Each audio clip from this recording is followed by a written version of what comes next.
Tenemos que hablar. Ahora no, papá. Me espera un largo y difícil día de no hacer nada. Primero que nada, yo no hablo así. No sé a quién caracterizas. Y en segundo lugar, ¿qué es esa cosa que haces con mis hombros? Sí, esa es una imitación realmente halagadora. Ya no importa. Y dijo, Eres el orgullo de Berk. Y estoy muy orgulloso. Ay, papá, gracias. También estoy impresionado conmigo mismo.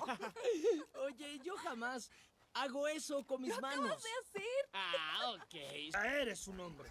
Y ya que ningún jefe podría pedir un mejor sucesor, yo he decidido... ¡Nombrarte jefe! ¡Por todos los dioses! ¡Hippo! ¡Es increíble!